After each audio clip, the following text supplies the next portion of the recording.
Haleluya, haleluya, shalom blessed people. Kiranya berkat dan damai sejahtera Allah di dalam Tuhan Yesus Kristus menjadi bagian kita sepanjang hari ini. Bersama saya, Pendeta Diodorus dari Rumah Berkat, House of Blessing.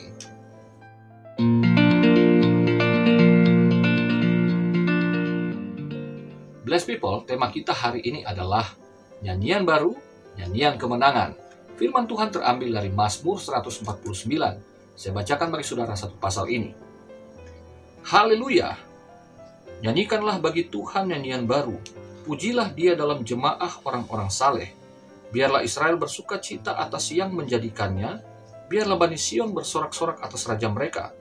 Biarlah mereka memuji-muji namanya dengan tari-tarian. Biarlah mereka bermazmur kepadanya dengan rebana dan kecapi. Sebab Tuhan berkenan kepada umatnya. Ia memahkotai orang-orang yang rendah hati dengan keselamatan. Biarlah orang-orang saleh beria-ria dalam kemuliaan. Biarlah mereka bersorak-sorai di atas tempat tidur mereka. Biarlah pujian pengagungan Allah ada dalam kerongkongan mereka, dan pedang bermata dua di tangan mereka, untuk melakukan pembalasan terhadap bangsa-bangsa, penyiksaan-penyiksaan terhadap suku-suku bangsa, untuk membelenggu raja-raja mereka dengan rantai, dan orang-orang mereka yang mulia dengan tali-tali besi, untuk melaksanakan terhadap mereka hukuman seperti yang tertulis. Itulah semarak bagi semua orang yang dikasihinya.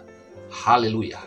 Saudara yang terkasih dalam Tuhan, Mazmur ini menceritakan tentang kemenangan Israel atas bangsa-bangsa yang menindas dan menganiaya mereka. Puji-pujian ini menunjukkan bahwa Israel mengakui Tuhanlah sumber kemenangan itu, bukan karena jasa atau kekuatan mereka sendiri. Nyanyian baru, nyanyian kemenangan yang memberikan Israel keselamatan adalah nyanyian yang dilakukan oleh orang-orang saleh di ayat 1 dan ayat 5, dan orang-orang yang rendah hati di ayat yang keempat. Orang-orang saleh menunjuk kepada orang-orang yang hidup dalam perjanjiannya Tuhan. Orang-orang yang beriman, yang taat, dan mau mengikuti jalannya Tuhan. Orang-orang yang rendah hati adalah orang-orang yang tidak memberontak ataupun melakukan perlawanan ketika mereka ada di dalam penganiayaan dan penindasan itu. Saudara yang terkasih, kemenangan Israel berarti kekalahan bagi bangsa-bangsa yang pernah menindas dan menganiaya mereka. Ayat 6 menyerukan agar Israel melakukan pembalasan, tetapi bukan pembalasan yang bersifat pribadi, melainkan demi menegakkan keadilan Allah. Pedang bermata dua di sini menunjukkan penghukuman Allah atas bangsa-bangsa itu. Ada 3 penghukuman. Yang pertama, membalas bangsa-bangsa sesuai atau setimpal dengan kejahatan mereka di ayat 7.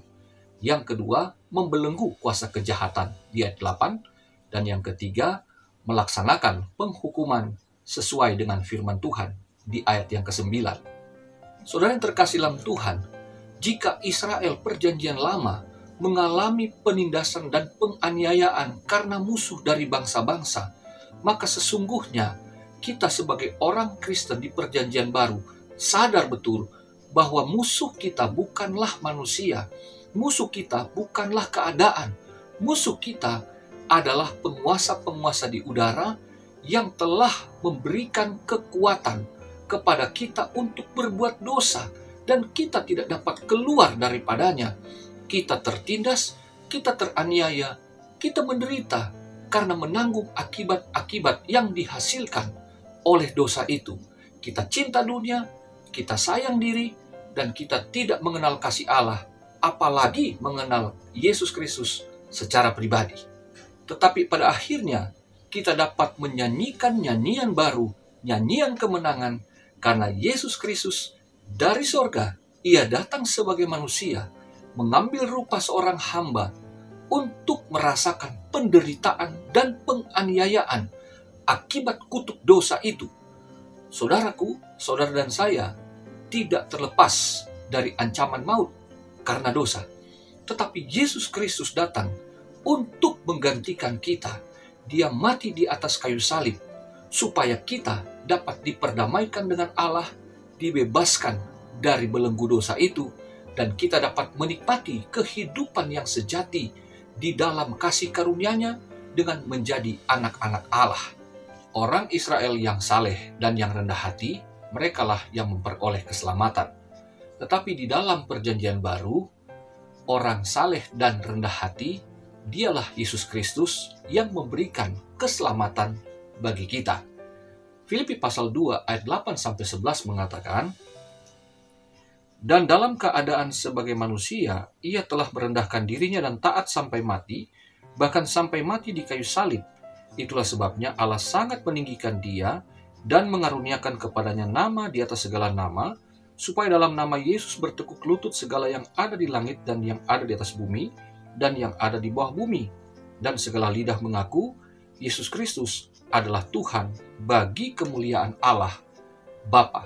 Dengan demikian, kita yang dapat mengenal Allah di dalam Kristus hanya dapat terjadi ketika Yesus mati di atas kayu salib untuk menebus dosa yang tidak dapat kita tebus. Kemenangan Israel atas bangsa-bangsa dan penghukuman Allah atas bangsa-bangsa itu merupakan gambaran yang telah digenapi oleh Tuhan kita Yesus Kristus ketika ia mati tapi bangkit dari kematian itu.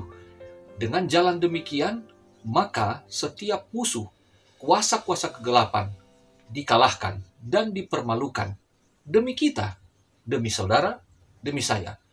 Kolose pasal 2, ayat yang ke-12 sampai ayat yang ke-15 berkata, karena dengan dia kamu dikuburkan dalam baptisan, dan di dalam dia kamu turut dibangkitkan juga oleh kepercayaanmu kepada kerja kuasa Allah yang telah membangkitkan dia dari orang mati.